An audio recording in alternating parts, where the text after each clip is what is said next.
back in lockdown here in New Jersey. So a lot of people lost their jobs. A lot of people are driving Uber, DoorDash just to put food in their kids' mouths. So the average person, if I ask them to do something in 7 days, they're never going to get to it because we're so busy. But if I ask somebody that's listening to us right now on the show to take an actionable step in the next 24 hours, they're more likely to take that step. So, like I said, it's going to be a two-part question. First part, if somebody out there is struggling with their mental health, what is something they can do in the next 24 hours to get some help? Second part of the question is, if somebody is struggling with thinking about starting a podcast, what is something they can do in the next 24 hours to get a podcast started? So for me, like any other brother and sister out there, as a veteran, we hate asking for help. We always hate asking for help. We hate reaching out to somebody and saying, "Hey, I need your help." Right? I struggle with it. I know a lot of brothers and sisters that I've talked to in my network struggle with asking for help. Don't be afraid.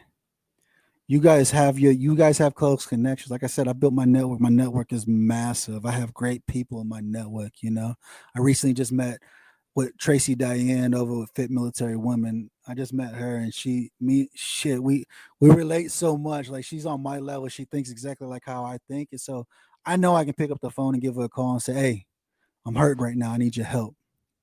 I tell you guys on my episode, doing this episode right now is what I tell people. I always tell people. So everybody knows we lose 22 veterans a day, right? But nobody talks about the 35 plus veterans we lose to opioid addiction every day. So every day in America, we're losing 57 veterans. We're losing 57 brothers and sisters every day. So as we are able to right now shoot this episode and be able to hang out with each other, we got a brother or sister taking their own life for dying from opioid addiction right now, and it sucks.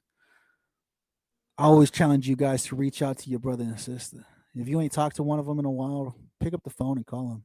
We all got Facebook. Everybody's on Facebook.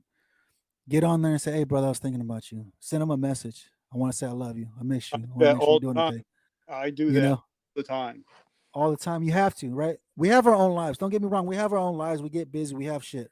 I'm married. I've been with my wife for 22 years this April. We've got 7 kids. She runs a business in a distribution center.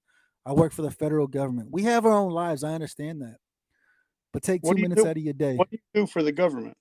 I work emergency management for the federal government. I do emergency management, right? I live in Oklahoma. What better place to be an emergency manager than in Oklahoma, right? Yeah. And so I do that, but that's what I try to challenge people. I challenge people, go and do it. Go and reach out to your brother and sister. It takes 2 minutes out of your day. You could be sitting on the